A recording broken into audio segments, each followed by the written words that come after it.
buenos días. Acá estamos para trabajar sobre dos temas. Uno que tiene que ver con la unidad 3, que es toda la cuestión política, digamos. Entender cómo es el Estado, por qué es el Estado y por qué vamos a necesitar esto. La duda respecto de esto es decir, si yo vine a estudiar enfermería, ¿por qué tengo que saber acerca del Estado o la política? Bueno, porque la verdad es que la unidad 4 es la que nos va a abrir todo el panorama respecto del sector salud. Y el sector salud es uno de los ámbitos de acción del Estado. Para entender las políticas de salud tenemos que entender cuáles son los objetivos de ese Estado y que toma y que se hacen visibles esos objetivos a partir de las políticas que se dan. Entonces vamos a retomar con la unidad 3. La unidad 3 tenía que ver con este concepto de Estado. Yo acá lo que planteo es la línea histórica, ustedes saben que no me puedo alejar de la línea histórica, y empezamos en este siglo XVI, que nos pareció siempre tan importante para marcar la modernidad. Y la modernidad como lo moderno, como lo diferente a lo viejo, y lo viejo está marcado acá, ¿no? Por la Edad Media. Esa Edad Media con el feudalismo del que hemos hablado, donde había un rey que primero estaba bastante desdibujado porque el poder lo tienen los señores feudales, y que llegado a este siglo XVI, cuando aparece el mercantilismo y la sociedad de intercambio de bienes, lo que vamos a ver es cómo se van formando lo que llamamos los estados-nación. Entonces, no es que el Estado haya aparecido en este momento, pero sí lo que se hace, digamos, la aparición que hace en este momento el Estado, es ese Estado tal como lo conocemos ahora.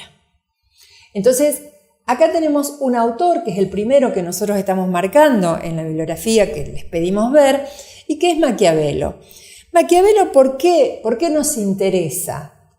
Nos interesa porque trae algunos temas muy importantes como por ejemplo la separación de la política y la moral. Es importante porque él reconoce en la figura del príncipe, en la figura de aquel que gobierna, cierta intencionalidad. ¿Y cuál es la intencionalidad? Bueno, la de convencer a las mayorías, que son las masas populares, en este caso los campesinos, los pequeños burgueses, los incipientes trabajadores, los artesanos, digamos, sumarlos en la lógica o en el convencimiento de que hay una voluntad general mayor y que hay que obedecerle y cumplir. Entonces, esa línea, esa habilidad que tiene Maquiavelo para separar o desprender la moral que tiene que ver con el resabio de la religiosidad, ¿no?, de la Edad Media, separarla de la acción política es muy importante porque eso va a permitir a la política actuar por su lado. La idea del deber ser, del bien común, que son elementos demasiado arriesgados y del cual digamos, la acumulación ideológica venía mostrando que esa era la razón por la que el príncipe, el gobernante, el Estado, vamos a decir ahora, iba a actuar, estaba demasiado arraigada. Entonces él lo que ve es eso, es como que corrió el telón y que ve lo que hay detrás de la escena. Esa idea a mí me parece fundamental y lo que va a dar lugar, digamos, acá aparece otro actor importante, que es Lutero. Nosotros no lo nombramos ni lo vemos y no lo voy a traer ahora, pero lo que quiero marcar es que también es un crítico que aparece dentro del campo de la Iglesia y que también va a venir muy bien para poder, abonar a esa idea de separación entre lo que es laico y lo que es religioso. Ya entrados en el siglo XVI, nosotros vamos a tener a dos autores fundamentalísimos, que son Hobbes y Locke. Ambos, Hobbes lo que va a decir, y estos autores lo que van a traer, con Rousseau también, son los llamados autores contractualistas. ¿Qué quiere decir contractualistas? Que la organización del Estado es la teoría que dice que la sociedad civil surge a partir de un pacto o contrato de los hombres entre sí. Esta me parece que es la idea más importante respecto de los contractualistas. ¿Cuáles son los fundamentos? Bueno, Hobbes lo que va a decir es que el hombre en estado de naturaleza, es decir, en estado de naturaleza se le llama en sus escritos, y lo que quiere decir es un estado, una sociedad preestatal, digamos, una sociedad antes de que exista el Estado. Entonces, los hombres en estado de naturaleza son malos. Digamos, el hombre es el lobo del hombre. Como los bienes son escasos, la lucha que se va a dar entre ellos va a ser necesario la existencia de alguien por encima de ellos, que es el leviatán, ese estado, digamos, que pueda garantizar la seguridad de todos. Eso lo hace también, digamos, cada hombre lo que hace es resignar parte de su libertad, pero ese estado ahora les va a garantizar la vida, la seguridad y la propiedad. Esto es muy importante porque en el mismo sentido, Locke, que piensa contrariamente que el hombre es bueno por naturaleza y que en el estado, digamos, en el estado de naturaleza, ese estado anterior, digamos, a la situación donde se crea el Estado, es bueno y conviven muy bien. Lo que pasa es que llega un punto en que en esa convivencia no alcanza, porque el hombre por sí mismo no puede abastecerse, digamos, necesita relaciones sociales y relaciones con otros, y por otro lado el lugar que le da la ley. Dice, hay alguien que tiene que mediar a veces en las relaciones y ese no puede ser uno solo. Entonces, ¿quién es el que lo hace? Es ese Estado. Ambos lo que van a garantizar es el derecho inalienable, ¿no es cierto?, de los derechos naturales. Entre los derechos naturales está la vida, está la seguridad y está la propiedad. Esta remarcación que estoy haciendo respecto de la propiedad no es por nada, sino que es absolutamente intencional porque nos va a permitir la entrada de nuestro gurú, que es Carlos Marx, que lo vamos a ver un poquito más adelante. El tercer autor va a ser Rousseau. Rousseau también es un autor contractualista, pero mientras Hobbes va a defender la monarquía absolutista, es inglés, ¿sí? La monarquía absolutista va a decir que ese leviatán va a decidir acerca de la vida y de la paz y de la guerra, de la capacidad de elegir la religión. ¿Sí? Y esto es importante porque es inglés, digamos, había visto a Enrique VII, ¿no? Que había marcado, digamos, se había roto las relaciones con el Vaticano y había creado nada más y nada menos que la Iglesia Anglicana. Así que el absoluto puede hacer lo que quiere, hasta crear su propia religión. En el caso de Locke, posterior a él, también habla de la monarquía, pero una monarquía republicana.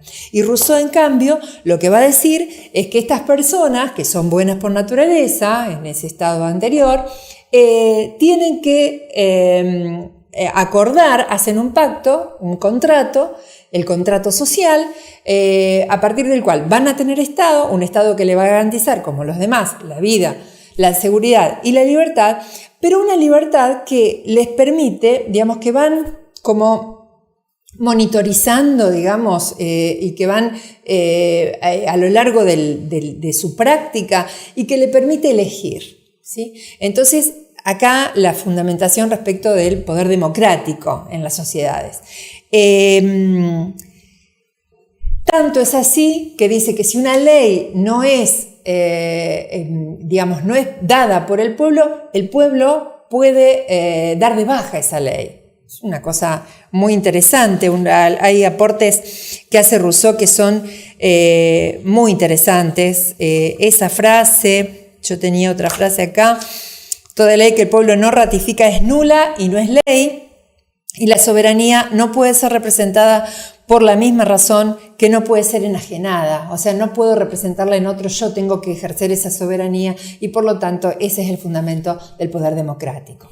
El aporte de Rousseau claramente no solo ha sido en política, sino también en educación. Él escribe el Emilio que a partir de ese texto lo que va haciendo es cómo el proceso pedagógico, en un contexto donde era bastante, digamos, castigado, permite el aprendizaje a partir de otros valores absolutamente diferentes.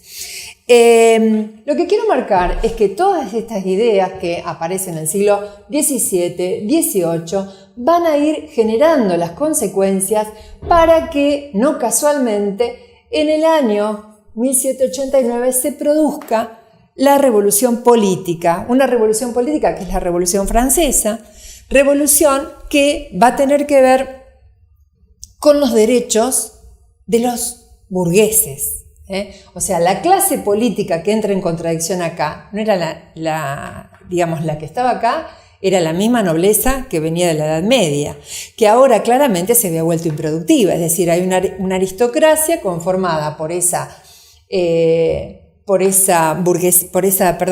nobleza que era dueña de las tierras, pero que ya hoy no es la única fuente de riqueza, y la alta burguesía y el alto clero, ¿no es cierto? Esos derechos, esa clase que se vuelve totalmente improductiva frente a un mundo que produce bienes y que realiza intercambios de manera exponencial a lo que pasaba 2 siglos antes, bueno, crea tanta tensión que genera la muerte de la monarquía, la muerte literal, digamos, porque cortan la cabeza, digamos, a los reyes, que es la Revolución Francesa, ¿no es cierto? Entonces, esta revolución es una revolución liberal y burguesa, pero que significa un paso enorme, digamos, para la vida política, ¿no es cierto? Lo que acá marqué como primero y como segundo son la revolución industrial, ¿no es cierto? La primera y la segunda revolución industrial, de la que ya vinimos hablando, de la que ustedes tienen un material que es ese que dice a modo de escenario. Pero lo que quiero marcar es esto, ¿no? Es ver en el gráfico, en la línea histórica, ese desencadenamiento de hechos que permite entender la aparición de Carlos. Carlos Marx, que ya conocemos, lo que va a decir, que esto ya lo vimos con, digamos, cuando vimos el gran tema que es el de modo de producción, lo que vimos con modo de producción era que el modo de producción constituye el cimiento, ¿sí? Estaban formadas por las relaciones sociales de producción y el desarrollo de las fuerzas productivas, ¿sí? Cada modo de producción genera ideología,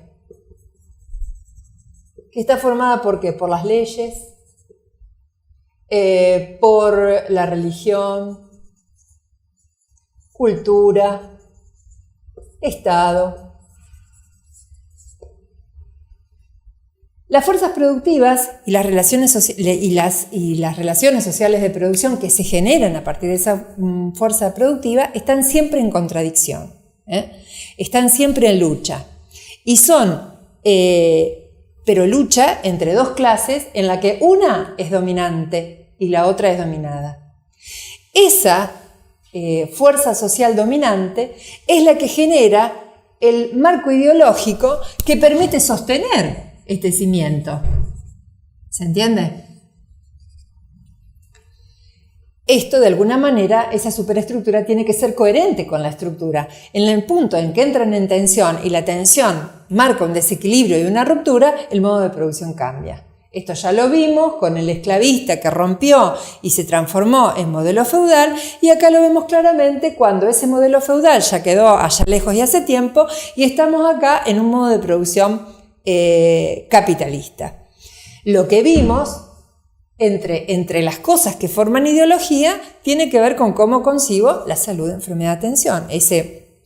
Ese constructo, digamos, universal, qué sé yo, que cambiaba con el tiempo y que es histórico y que se nutre en otro contexto. ¿Cuál era el otro contexto? El modo de producción. Esto es lo que fuimos viendo a partir de la materia durante todo el tiempo que la dimos, ¿no es cierto?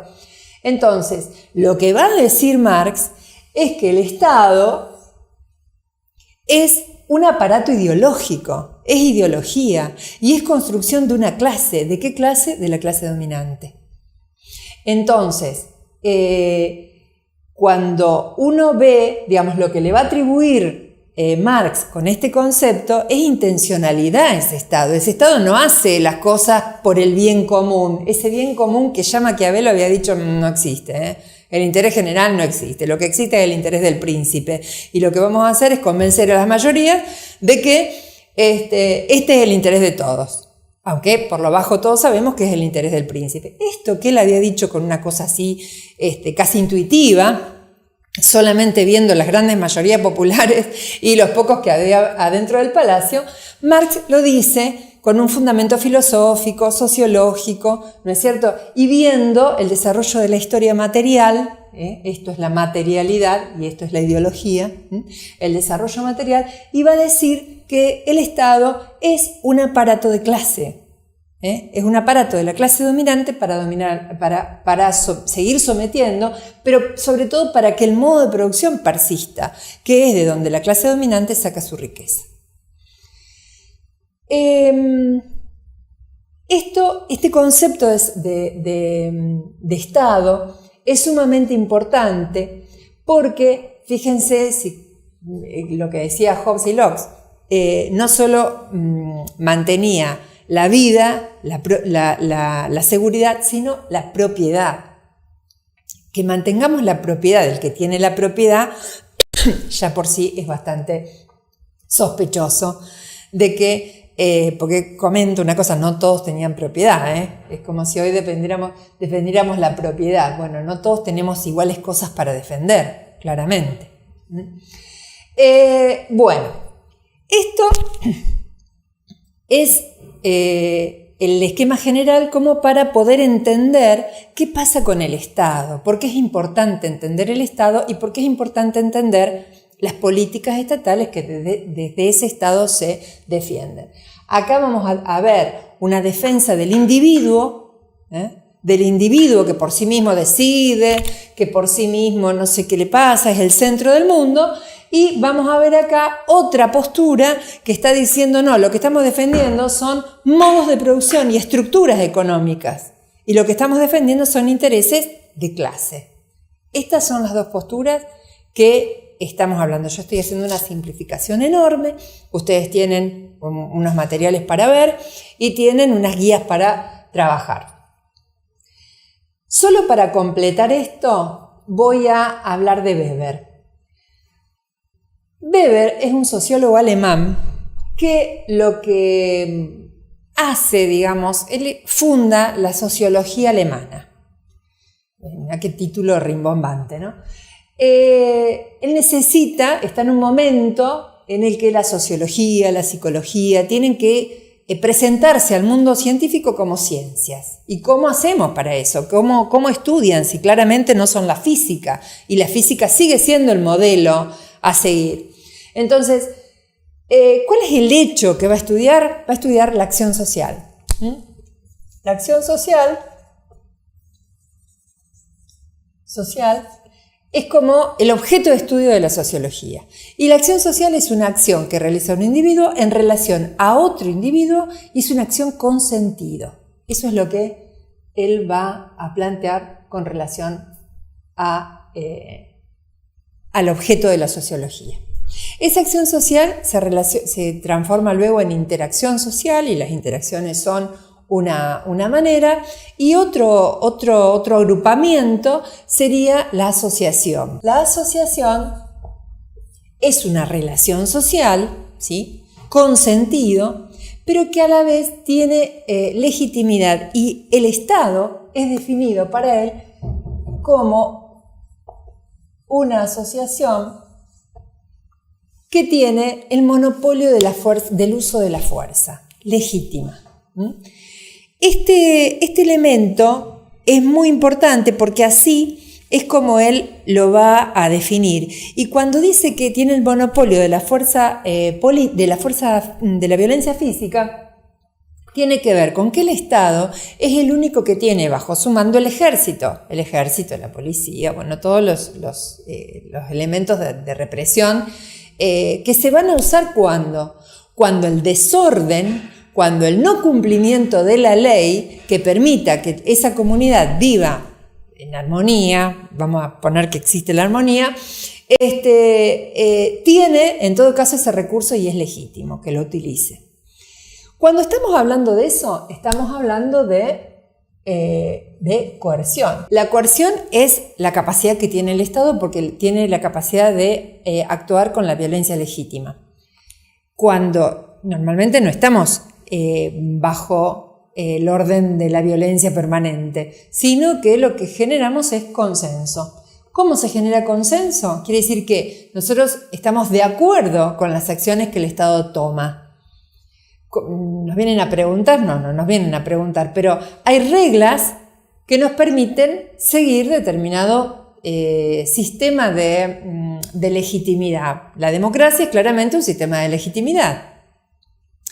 Él estudia para esto 3 tipos de liderazgo, o determina 3 tipos ideales de liderazgo, que son el tradicional, el racional y el carismático. El tradicional sería algo así como la obediencia o el liderazgo que, digamos, ¿por qué hablo de la obediencia y liderazgo? Porque él dice que en toda relación de poder, digamos, es una relación entre dos donde uno obedece al otro. O sea, hay una interacción entre, bueno, él habla de eso, ¿no? De interacción entre quien manda y quien obedece.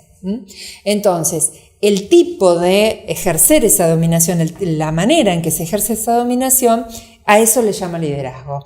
Entonces, la tradicional es la que se hace por hábito, por costumbre, que tiene que ver con la relación, por ejemplo, del padre a hijo, que tiene que ver con las de vasallaje también, las que habíamos visto allá en la Edad Media con relaciones de vasallaje.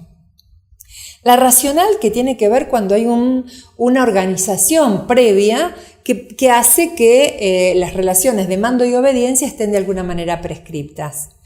Y el carismático tiene que ver con que la obediencia se da en virtud de otros valores de heroísmo, valores de inteligencia, valores donde hay un reconocimiento, digamos, por otras cosas que no tienen que ver con lo racional y que no tienen que ver con la costumbre. Es digamos, ¿qué es lo que nos da Weber? Ustedes tienen dos videitos que están en el material y que les permiten ver distintas cosas. Yo lo que traigo acá es que la lectura de Weber es de alguna manera una especie de completamiento de lo que hace Marx, porque utiliza y trae términos que han sido incorporados al lenguaje de la sociología, pero al lenguaje de la teoría social en general, ¿no? Entonces, esta idea de la acción social, del Estado como una organización racional que tiene normas, que tiene prescripciones y que tiene el uso legítimo de la fuerza. ¿Para qué? Para usar estos dos términos que los usamos muchísimo y que tienen que ver con la coerción y el consenso y los modos de lograr el consenso. Esta idea de lo racional, ¿sí?, es la idea a la que él aporta. Dice que ambos, o sea, tanto la tradicional como la carismática, no son racionales, no son formas racionales de relacionarse, y que entonces lo que tenemos que lograr, digamos, como sociedad, son tipos de liderazgos racionales, y de ahí sale el término de burocracia. Burocracia es un término que él trae, burocracia, y que tiene que ver con la racionalidad en la organización de